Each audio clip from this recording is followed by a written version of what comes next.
Bonjour les amis, comme prévu, une vidéo par jour pendant 7 jours, c'était le challenge. Alors je vous avoue que c'est pas forcément facile de traiter les sujets. En tout cas, c'est moins facile que ça en a l'air. Donc j'avais le choix entre trois sujets aujourd'hui. Je voulais vous parler de l'actualité, ce qui s'est passé hier avec le président Macron. Au final, j'ai pas grand-chose à en dire.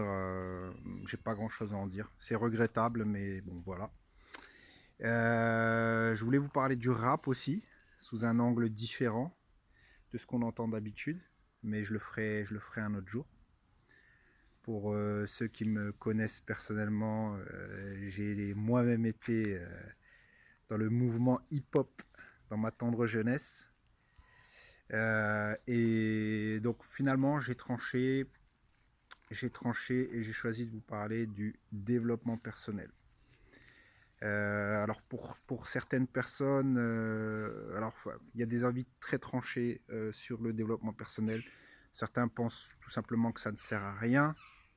D'autres pensent que c'est l'œuvre de gourous qui ne pensent qu'à se faire de l'argent. Et d'autres y croient fermement et pensent que c'est une bonne chose. Moi, je fais partie de la dernière catégorie.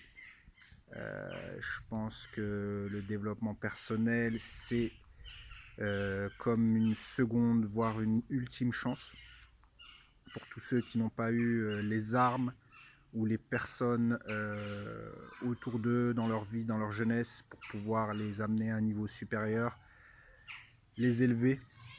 C'est comme une rééducation en fait. Pour moi, je le vois un peu comme ça. Voilà, voilà. Donc je suis pro développement personnel. Et dans le développement personnel, je voulais vous parler d'une chose qui pour moi est super importante. J'ai découvert ça il y a récemment. C'est une chose ultra évidente que nos parents nous racontaient, nous disaient quand on était enfant.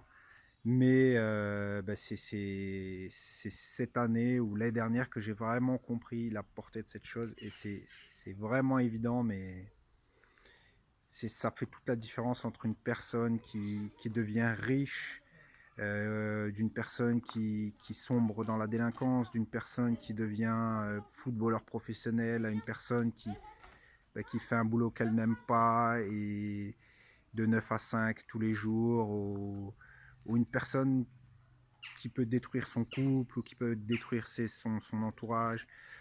Et, et cette chose-là, en fait, ce sont nos habitudes. Ce sont nos habitudes. Et donc, je ne mets pas de côté le fait qu'on puisse avoir une vie, qu'on n'a pas choisi, une vie difficile, un milieu social difficile, des événements qui ont fait que dans la vie, on a eu des problèmes, c'est vrai. Ça pèse énormément dans la balance. Mais pour moi, ce qui pèse encore plus sont nos habitudes. Et vous remarquerez que ceux qui réussissent dans la vie, ceux qui ont des résultats, ils ont des habitudes qu'on n'a pas. Et ça a l'air bête, mais rappelez-vous de quand on était enfant ou quand vous voyez des enfants dans la rue avec leurs parents et qu'un enfant fait une petite bêtise. Souvent, si vous êtes la tierce personne, vous allez dire ah, mais laisse-le, c'est un enfant, c'est pas très grave. Mais la maman ou le papa va dire non, je ne veux pas qu'il prenne de mauvaises habitudes. Parce que ce sont toutes ces petites choses, toutes ces petites habitudes quand vous allez dire je préfère prendre un coca plutôt qu'un verre d'eau, je préfère me poser devant la télé plutôt que de lire un bouquin ou d'aller faire une balade. Je préfère l'envoyer balader ou l'insulter plutôt que d'essayer de comprendre ce qu'il essaye de me dire ou ce qu'elle essaye de me dire.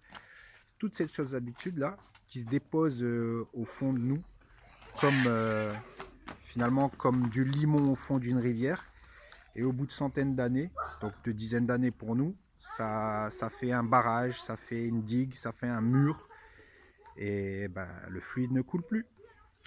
Donc j'ai souvent ce débat justement avec des proches entre l'habitude et aussi notre milieu social, ce qui fait qu'on est ce qu'on est. Et les deux sont liés d'ailleurs, ou bien les événements qu'on n'a pas pu prévoir dans la vie. Mais mon argument, c'est que nos habitudes, si on arrive à changer nos habitudes, parce que ça change les habitudes, on est la somme de nos habitudes, hein, notre personnalité, tout ce qu'on fait, tout ce qu'on réalise, on est la somme de nos habitudes.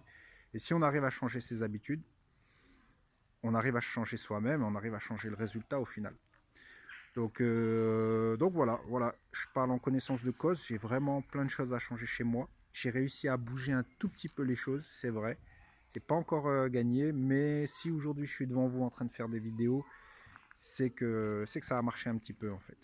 Euh, donc tout ça, je le suce pas de mon pouce, hein, comme on dit chez nous dans le Nord. Le sujet est largement traité dans le monde du développement personnel, sur YouTube, dans des livres. Notamment, je peux vous en recommander un qui, qui franchement est vraiment, vraiment excellent. Pourtant, si je vous explique un peu ce que ça dit, pour vous, ça va ouvrir ça va défoncer des portes ouvertes. Mais il faut le lire. Il faut vraiment que vous le lisiez. Ça s'appelle en anglais le Compound Effect. En français, le titre en français, c'est l'effet cumulé. Voilà, c'est l'effet cumulé. Donc, le pitch du livre, c'est qu'au début, on vous pose une question. Alors, qu'est-ce que vous préféreriez avoir? Est-ce qu'on vous donnerait 1 million de dollars tout de suite ou on vous donne 1 cent par jour? 1 cent qu'on multiplie chaque jour. Donc le premier jour on vous donne 1 cent, le deuxième 2, le troisième 4, le quatrième 8 et de façon exponentielle comme ça. Et nous on aurait tendance à dire bah, donne-moi le million tout de suite parce qu'un tien vaut mieux que deux tu l'auras. Un JID. Mais en vrai, au bout de 30 jours, bah, vous avez 3 millions d'euros en fait. Au bout de 30 jours. Si je vous dis, je vous donne 1 million tout de suite, ou je double le centime pendant 30 jours, au bout de 30 jours, vous avez 3 millions d'euros. Et même le 29e jour, vous êtes toujours plus gagnant avec 1 million. Et le 30e, vous êtes gagnant avec les centimes. C'est pour dire que, voilà, il faut pas lâcher, il faut pas lâcher vos objectifs. Si vous avez un rêve, si vous avez quelque chose que vous avez toujours voulu faire, même que vous avez la cinquantaine, la soixantaine, faites-le. Faites-le, vous allez voir, les choses vont changer. Surtout quand on est adulte, c'est plus facile de se motiver. En tout cas, je trouve, hein, c'est plus facile de se motiver. On sait ce qu'on veut, on sait où on veut aller. Et contrairement à ce qu'on dit, en tout cas, moi, c'est ce que je pense. En France, je vais m'avancer pour la France, peut-être pas pour les autres pays, mais on vit beaucoup mieux qu'avant quand même. Je sais que la tendance c'est de dire que ouais c'est tout, ça part en cacahuète, c'est fini, les valeurs s'inversent, tout fout le camp, le président se prend des gifles. Alors ouais, il y a tout ça. Mais en vrai, on est en meilleure santé qu'avant. On a même plus d'argent qu'avant pour la plupart. On a plus de possibilités. D'ailleurs, je peux vous parler là à quasi 70 personnes sans problème, alors qu'avant on avait du mal à passer un coup de fil, il fallait qu'on aille à la cabine et puis c'était cher et les parents disaient raccroche, la facture de téléphone et patati patata. Donc voilà, je suis parti un peu en freestyle, mais c'était mon sujet du jour, la force des habitudes. Changez vos habitudes et vous allez changer votre vie. Donc le livre c'est Compound Effect d'Aren Hardy, il est excellent. Lisez-le, lisez une page par jour si vous voulez, finissez-le en 6 mois. Mais franchement, quand vous l'aurez fini, il va vous changer votre état d'esprit, il va vous changer votre vision des choses. Donc voilà. Et voilà, juste aussi ce qui est dit dans ce livre, c'est que n'essayez pas de changer vos habitudes du jour au lendemain, du genre ouais j'arrête le sucre, j'arrête tout, je balance mes clopes. Non, tout doucement, changez une petite chose.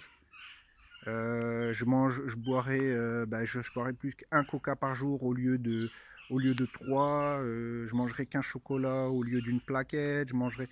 Et tout doucement, vous allez voir qu'au bout de 2, 3, 4 ans, vous allez perdre 20 kilos, 30 kilos. Vous êtes remis au sport. Pareil, je vais courir.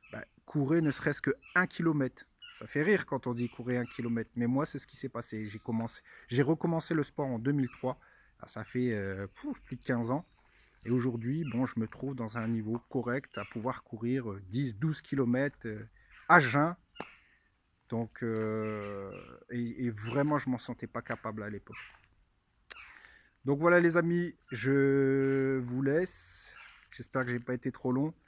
Je vais vous dire la sacro-sainte formule. Abonnez-vous, partagez, commentez, interagissez avec moi, n'hésitez pas. Et faites connaître, partagez la vidéo, ouais, faites connaître au plus grand nombre si ça vous a intéressé ce que je vous ai dit. Même si j'ai pas réinventé l'eau tiède. Voilà. Ciao les amis, bye.